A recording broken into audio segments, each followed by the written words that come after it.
말씀은 솔로몬이 7년 동안 성전을 건축하는 그러한 것들이 다 마무리되어지는 그러한 말씀입니다. 예루살렘 성전의 그 성전을 헌당하는 그러한 예배가 오늘부터 이제 7장까지 이어지는 그러한 말씀이라고 할 수 있습니다. 그리고 가장 마지막에 오늘 솔로몬이 행하는 것은 바로 언약궤를 예루살렘 성전에 안치하는 그런 말씀입니다.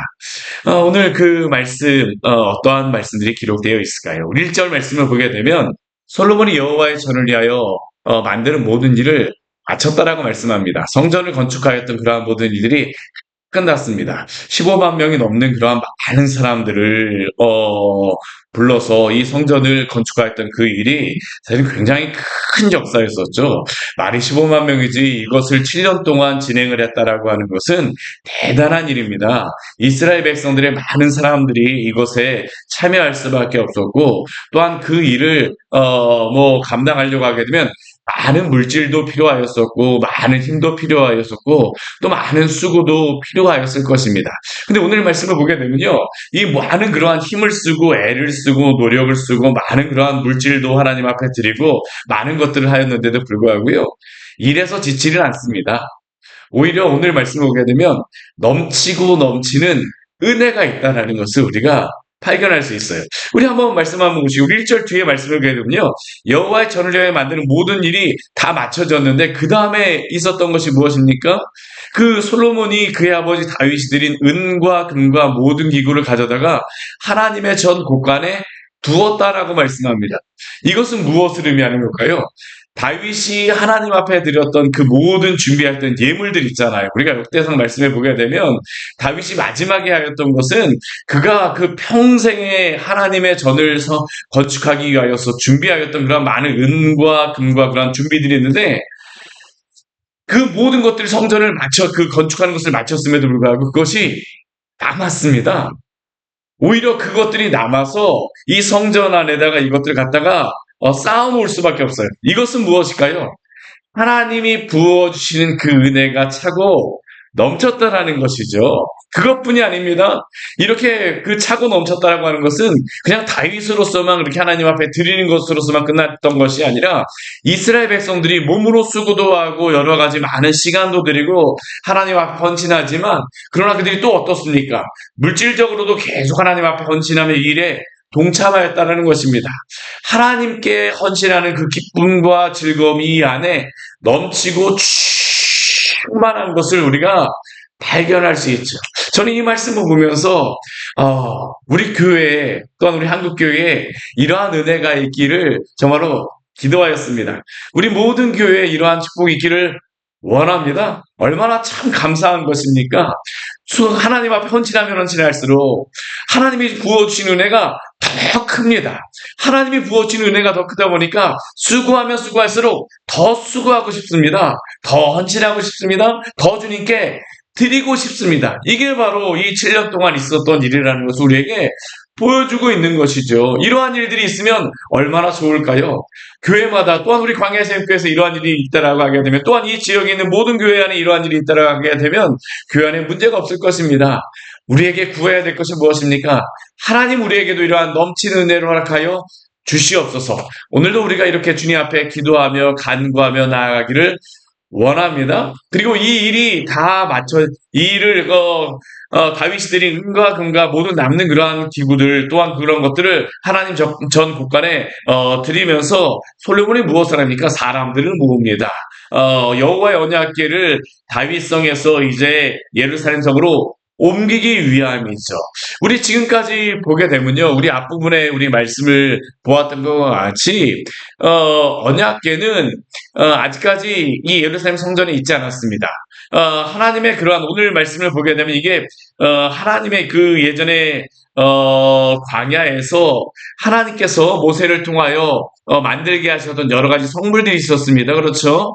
뭐 성막도 만들게 하시고 그 안에 있는 성물도 만들게 하셨습니다.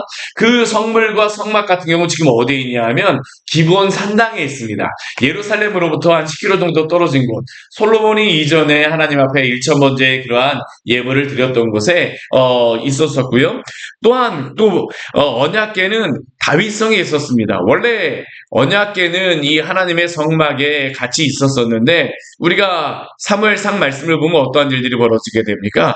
하나님의 그 언약궤를 이들이 부적과 같이 자신의 마음대로 사용하게 되죠. 그러면서 언약궤를 빼앗겨가고 블레셋으로 갔다가 그 언약궤가 하나님의 그 다시 이 이스라엘로 돌아오긴 하였지만 이 언약궤가 성막에 가서 있지는 못하고 다윗이 이 언약궤를 그 자신의 있는 그러한 시온성으로 예루살렘 성으로 이것을 가지고 올라왔었어요.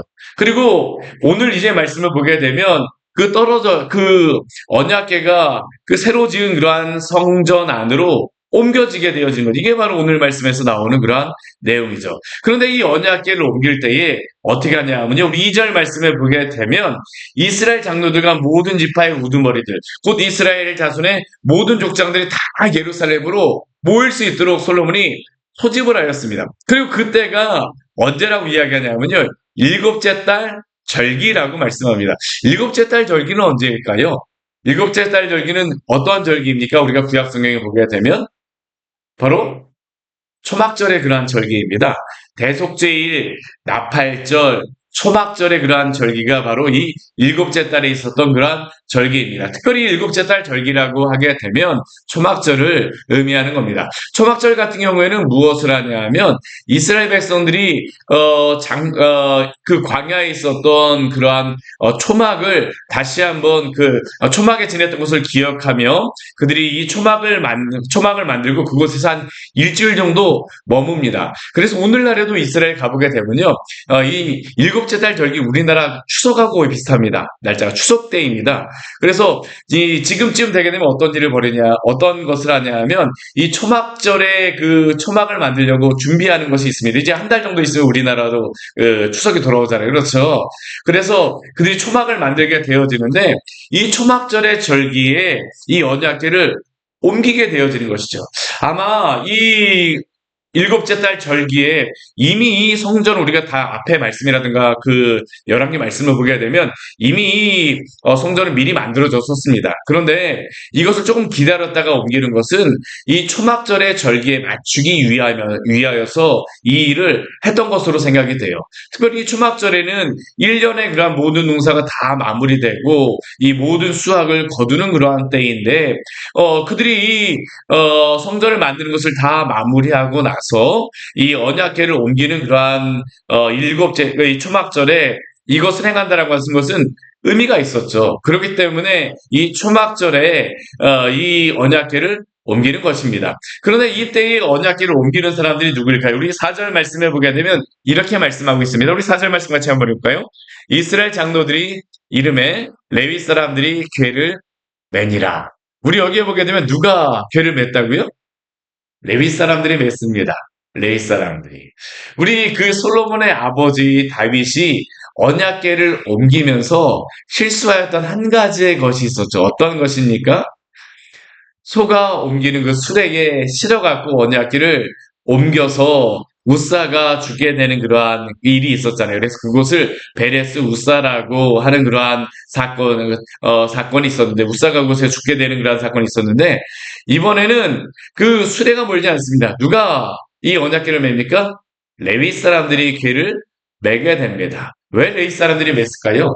하나님께서 그렇게 명령하셨기 때문이죠. 이 레위 사람들이 궤만 매는 것이 아닙니다. 우리 5절 말씀에 보게 되면요. 또 이렇게도 말씀합니다. 우리 5절 말씀 우리 같이 한번 볼까요? 궤와 회막과 장막 안에 모든 거룩한 기구를 메고 올라가되 레위인 제사장들이 그것들을 메고 올라가매. 우리 여기에 보게 되면 이 언약궤만 올라가는 것이 아니라 회막 그리고 장막 안에 있던 모든 거룩한 기구를 같이 메고 올라갔다라고 이야기합니다. 이것은 이전에 기브온 산당에 있었던 그러한 모든 성물들까지 함께 옮긴다라는 것을 알 수 있죠. 그러니까 흩어져 있던 그 모든 성물들을 지금 여호와의 성전을 건축하고 나서 지금 이날 모두 다 함께 이 성전으로 옮기게 되어지는 겁니다. 다. 그리고 이것은 누가 옮길까요? 레위인들, 제사장들이 이것을 메고 올라갔다라고 말씀합니다. 왜 사람에게 하나님은 매게 하셨을까요? 우리가 이 하나님을 매는 성물들, 다른 것들은 소가 매는 그러한 것들도 있지만 이 성막 안에 있는 이 성물들 같은 경우에는 사람으로 매게 하셨습니다. 왜 그렇습니까? 하나님을 섬기는 것은 짐승이 섬기는 게 아닙니다. 누가 섬길까요? 사람이 섬기는 것이죠. 우리가 하나님을 섬긴다라고 했을 때에 다른 피조물에게 섬기게 하신 것이 아니라 하나님의 형상으로 만들어진 사람에게만 하나님을 섬기며 예배할 수 있도록 우리에게 특별한 축복을 허락하신 것입니다. 그렇기 때문에 하나님께서는 이것을 레위인 제사장들에게, 사람들에게 이것을 매게 하셨습니다. 이것은 오늘 우리에게도 참 의미가 있는 것 아니겠습니까? 우리가 하나님을 섬기는 것, 우리에게 주신 축복인 줄 믿습니다. 이것들 빼앗기지 마십시오. 우리가 하나님을 예배하며 하나님을 섬기며 나아가는 것이 얼마나 큰 축복입니까? 아무에게나 이것을 맡긴 것이 아닙니다. 하나님의 백성들에게만 이 일을 감당하라고 말씀하시는 것이죠. 레위인 제사장들에게 너희는 왕 같은 제사장이요. 하나님을 섬기는 것은 하나님의 백성들에게만 주신 큰 특권임을 우리가 기억하며 날마다 주님을 섬기며 나아가기를 원합니다. 그리고 이 가운데 어떤 것이 있을까요? 기쁨이 있습니다. 오늘 그 6절 말씀을 보게 되면요. 아까도 말씀드렸지만 하나님 앞에 이 성전 봉헌식을 하는 이 시간, 헌당식을 하는 이 시간이 기쁨이 넘치는 시간입니다. 차고 넘쳐요. 막 이전에 준비하였던 그 은과 금이 넘칠 뿐만 아니라 이들의 마음에 기쁨도 넘치는 겁니다. 우리 6절 말씀 한번 보십시오. 이들이 그냥 오지 않습니다. 솔로몬 왕과 그 앞에 모인 모든 이스라엘 회중이 그 앞에서 무엇을 합니까? 양과 소로 제사를 드렸다라고 이야기를 합니다. 그냥 한 마리만 드린 것이 아닙니다. 우리 그 뒤에 보게 되면 뭐라고 말씀합니까? 그 수가 많아서 기록할 수도 없고 셀 수도 없었더라. 솔로몬이 시켰을까요? 아닙니다. 이 사람들이 기쁨으로 하나님 앞에 참전하는 것입니다. 기쁨으로 하나님을 예배하며 기쁨으로 하나님을 찬양하며 높이며 나아가는 그 기쁨들, 이러한 기쁨이 바로 이 하나님을 예배하는 이 자리, 성전 봉헌식에 있었다라는 것이죠. 그리고 그 가운데 하나님은 어떻게 하십니까? 우리 7절 말씀해 보게 되면요, 또 이렇게 말씀합니다. 제사장들이 여호와의 언약궤를 그 처소로 메어드렸을 때에 곧 본전 지성소 그룹들의 날개 아래에 이 언약궤가 놓여졌음을 우리에게 말씀하고 있죠. 또한 그 언약궤가 이것에 놓여졌을 때에 그 끝이 이렇게 그 궤가 그냥 껴놓고 있었는데 그 궤가 길어서 본전 앞에서 이게 그 채가 이렇게 나왔다라는 것까지도 보여주고 있습니다. 하나님의 그 언약궤가 이 안에 임재하고 있다라는 것, 또 이 날개 그늘 아래 있다라고 하는 것은 그 우리가 구약성경을 보게 되면 무엇으로 의미하냐면 우리 시편 말씀 같은 경우에는 하나님의 그 날개 그늘로서 당신의 백성들을 보호하시고 지키신다라는 것입니다. 하나님의 그 날개 그늘 아래에 이스라엘 백성들이 하나님의 그 지키심과 보호하심에 있음을 또한 오늘 말씀은 우리에게 보여주고 있는 것이죠. 사랑하는 여러분, 우리가 하나님 앞에 나왔을 때에 하나님은 당신의 백성들을 보호하시고 지키시기를 원하시는 줄 믿으시기를 바랍니다. 이 언약궤가 또 그 안에 우리 안에 무엇이 있습니까? 오늘 말씀해 보게 되면요, 이러한 일들을 아주 그림 그리듯이 아주 자세하게 말씀하고 있습니다. 자세하게 말씀하고 있어요. 이 궤 안에는 무엇이 있다라고 이야기하냐면 우리 10절 말씀해 보게 되면 두 돌판에 아무것도 없었다라고 이야기합니다. 우리 그 민수기 말씀이라든가 거기에 보게 되면 만나 항아리와 또 아론의 쌍난 지팡이가 있었는데 그 만나 항아리와 아론의 쌍난 지팡이는 아마 시간이 지나면서 소실되어진 것 같아요. 어떻게 됐는지 명확하게 나오지는 않습니다. 그렇지만 이 언약궤 안에는 두 돌판이 이 안에 있죠. 하나님의 임재가 이 안에 있다라는 것을 우리에게 말씀하고 있습니다. 그리고 그러한 가운데 이스라엘 백성을 어떻게 합니까? 우리 11절 말씀 우리 같이 한번 읽어볼까요? 이때에는 제사장들이 그 반열대로 하지 아니함 스스로 정결하게 하고 성소에 있다가 나오매. 우리 다윗이 하나님의 그 성소에서, 하나님의 성전에서 섬기는 그러한 제사장들의 반차를 다 정하였습니다. 언제에는 누가 하고 언제에는 누가 하고. 그런데 이렇게 성전 봉헌식을 할 때는 어떡할까요? 이 순서대로 하지 않습니다. 그 반차하고 상관없이 스스로 정결하게 하고 성소에서 나왔다라고 합니다. 그럼 얼마나 많은 사람들이 나왔을까요?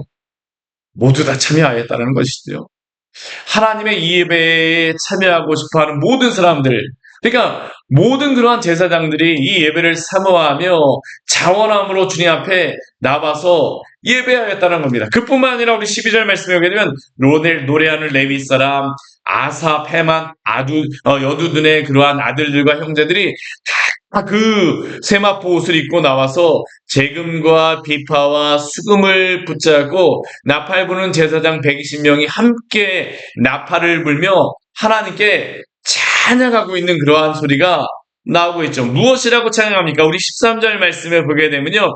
이렇게 찬양합니다. 우리 13절 우리 소리를 높여 뒤에 우리 같이 한번 읽어볼게요. 여호와를 찬송하여 이르시되 선하시도다.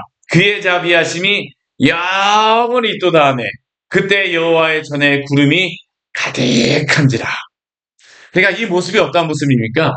이스라엘 백성들이 이곳에 자원함으로 다 함께 모여서 그 제사장들도 뭐 순서를 따지지 않습니다. 모두 다 나오는 것입니다. 이스라엘 백성들도 다 함께 나오는 것입니다. 차고 넘치는 그러한 은혜가 있죠. 이들의 마음속에는 기쁨이 있습니다. 즐거움이 있습니다. 하나님 앞에 섰다라고 하는 그 즐거움이 얼마나 큰지 많은 재물을 드리며 많은 기쁨을 드리고 그들이 노래를 하며 나팔을 불고 그들의 최선을 다하여서 하나님 앞에 예배하며 찬양하는 것이죠. 그들의 찬양의 제목이 무엇입니까? 여호와는 선하시고 그의 자비하심이 영원하시도다. 이 선하시다라고 하는 단어는 어떠한 단어냐면 토브라고 하는 단어입니다. 토브라고 하는 단어. 하나님이 선하시다. 우리가 가끔 가다 보게 되면 토브라고 하는 그런 단어를 볼 수가 있어요. 그리고 또 여기 자비하심이 영원하시도다라고 하는데 이 자비하심이라고 하는 단어는 어떤 단어냐면 헤세드입니다. 하나님의 선하심. 하나님의 인자하심이 이곳에 가득하다라는 겁니다. 이들이 이렇게 찬양을 돌릴 때 이들의 마음속에 무엇입니까? 이들은 내가 이것을 건축하였다라고 하지 않습니다. 내가 이것을 하였다라고 자랑하지 않습니다. 이 모든 것을 하게 하신 분이 누구라는 겁니까? 하나님이시라는 겁니다. 우리의 감사와 기쁨은 어디로부터 나올까요? 우리가 무엇을 하였다라고 하는 것으로부터가 아니라 하나님이 우리를 선하신 길로 어제도 인도하셨고 오늘도 인도하시며 앞으로도 인도하실 것이다라고 하는 그런 믿음이죠. 또한 하나님의 그 인자하심이 오늘도 우리를 붙잡아 준다라고 하는 그 은혜 아닙니까? 하나님의 그 자비하심과 선하심이 오늘도 함께 하시다. 하나님으로부터 나오는 그 감사. 이게 바로 우리의 감사요 찬양의 제목이 되어야 될 줄 믿습니다. 그리고 이러한 가운데 무엇이었을까요? 하나님의 영광이 가득하였다라고 이야기를 하죠. 우리 14절 말씀에 보게 되면요. 이렇게 오늘 이 성전 봉헌식의 그러한 모습을 이렇게 말합니다. 우리 14절 말씀 같이 한번 읽겠습니다. 제사장들이 그 구름으로 말미암아 능히 서서 섬기지 못하였으니 이는 여호와의 영광이 하나님의 전에 가득함이었더라. 우리 그 성경에 보게 되면요. 하나님의 구름이 나타나는 때가 있습니다. 언제 하나님의 구름이 나타날까요? 우리 시내산 위에 하나님의 빽빽한 구름이 나타납니다. 또 언제 하나님의 구름이 나타날까요? 모세가 하나님의 성막을 완성하였을 때 우리 출애굽기 가장 마지막 말씀에 보게 되면 이것과 동일한 말씀이 나옵니다. 우리 같이 한번 볼까요? 우리 출애굽기 우리 가장 마지막 말씀 우리 같이 한번 보도록 하겠습니다. 우리 출애굽기 몇 장인가요? 40장이죠? 출애굽기 우리 40장 40장 우리 34절, 35절 우리 말씀 우리 같이 한번 읽어보겠습니다. 34절, 35절 말씀 우리 같이 한번 읽어볼게요. 우리 34절, 우리 38절까지 말씀 우리 같이 한번 읽어보겠습니다. 같이 읽겠습니다. 구름이 회막에 덮이고 여호와의 영광이 성막에 충만하매 모세가 회막에 들어갈 수 없었으니 이는 구름이 회막 위에 덮이고 여호와의 영광이 성막에 충만함이었으며 구름이 성막 위에 떠오를 때에는 이스라엘 자손이 그 모든 행진하는 길에 앞으로 나아갔고 구름이 떠오르지 않을 때에는 떠오르는 날까지 나아가지 아니하였으며 낮에는 여호와의 구름이 성막 위에 있고 밤에는 불이 그 구름 가운데 있음을 이스라엘의 온 족속이 그 모든 행진하는 길에서 그들의 눈으로 보았더라. 아멘. 이 광야에 나타났던 하나님의 영광이 오늘 다시 이 성전 봉헌식에 나타나는 겁니다. 모세가 하나님의 영광이 얼마나 가득하였는지 성전에 들어가지 못하였던 것처럼, 성막에 들어가지 못하였던 것처럼 오늘은 어떻습니까? 제사장들도 하나님의 그 임재의 구름이 가득하게 됨으로 말미암아 능히 섬기지 못할 정도였다라고 말씀하고 있죠. 여호와의 영광, 하나님의 전에 그 가득한 주의 영광이 이곳에 가득한 것입니다. 오늘 이 말씀을 통해서 우리가 알 수 있는 것은 무엇일까요? 이 우리 역대기의 말씀 같은 경우에는요, 이 말씀을 듣는 1차 독자들이 있습니다. 어떠한 사람들입니까? 바로 포로에서 돌아온 이스라엘 백성들이죠. 근데 그 백성들에게 하나님 앞에서 그들이 행해야 될 한 가지 미션이 있었어요. 사명이 있었습니다. 그게 무엇일까요? 그들도 역시 하나님의 성전을 지어야 됐었습니다. 우리 이 역대하 우리 말씀 뒤에 보게 되면 바로 이제 에스라의 그러한 말씀이 나오게 되는데, 이 에스라의 말씀에 보게 되면 어떠한 일이 있습니까? 그들이 성전을 짓다가 성전 지대만 놓고 나서 제대로 완성하지 못합니다. 여러 가지 주변의 환경들로 인해서 그것이 멈춰지게 되어져요. 힘든 그러한 상황들이 있습니다. 근데 하나님께서 그때에 학개 선지자와 스가랴 선지자들을 통하여서 그들에게 힘을 주시고 하나님 앞에 그 예배하며 하나님 앞에 할 수 있는 그러한 성전을 짓도록 계속 독려하시고 격려하세요. 오늘 이 말씀은 또 그들에게 주시는 말씀입니다. 여호와의 영광이 비록 그들의 눈으로 보기에는 당장 지어진 그 성전이 솔로몬의 영광, 솔로몬이 지었던 성전과 같은 그러한 성전이 보이진 않지만, 그러나 하나님의 영광이 그곳에 그들이 성전을 건축하였을 때 함께 하실 것이다라고 하는 그 약속을 그들에게 주시는 줄 믿으시기를 바랍니다. 오늘도 그렇습니다. 오늘 우리가 하나님 앞에 예배하면서 무엇을 갈망해야 될까요? 하나님의 이러한 영광을 갈망하며 살아가기를 원합니다. 성도의 기쁨은 무엇입니까? 이 하나님의 영원하신 영광을 바라보며 그 임재 가운데 살아가는 것. 이게 바로 하나님이 오늘도 당신의 백성에게 누리며 살아가기를 원하시는, 또한 오늘 우리에게 하나님이 주고자 하시는 그 복락이 아니겠습니까? 오늘도 주님의 이 영광을 사모하며 갈망하며 살아가시기를 축원합니다. 하나님은 오늘도 우리와 함께 하십니다. 같이 기도하도록 하겠습니다. 하나님 아버지, 오늘 말씀을 통하여서 여호와의 언약궤를 성전 안에 안치하며 하나님의 영광이 가득함을 주님 보여주셔서 감사합니다. 이날 이스라엘 백성들은 기쁨이 있었습니다. 하나님을 섬기는 그 기쁨, 즐거움, 그 소망함, 그 열망들, 그 하나님 아버지 갈망함들, 그리고 그 가운데 하나님께서는 당신의 영광을 통하여서 당신의 그 아름다움을 보여주셨습니다. 오늘도 하나님 아버지, 당신의 이 아름다운 영광을 보기를 소망합니다. 당신의 백성들에게 당신의 영광을 보고자 하는 그러한 갈망함들이 있게 하여 주시고 소망함들이 있게 하여 주시고, 이전 하나님 아버지 이스라엘 백성들이 이렇게 하나님 앞에 예배하며 소망하며 하나님 앞에 자원하며 예배하며 나왔던 것 같이 오늘 이 시대도 하나님을 이렇게 갈망하며 예배하는 자들을 주님 일으켜 주시고 세워 주시옵소서. 오늘도 선하시며 인자하신 하나님의 그 영원하심이 오늘도 있는 가운데에 당신의 그 영광을 나타내시기를 원하시는데, 하나님 아버지 이 영광을 사모하는 주의 백성들을 일으켜 주시고 주의 그 영광을 나타내 주시옵소서. 예수님 이름으로 기도드립니다. 아멘. 오늘 말씀같이 기억하시면서 기도하며 나가도록 하겠습니다.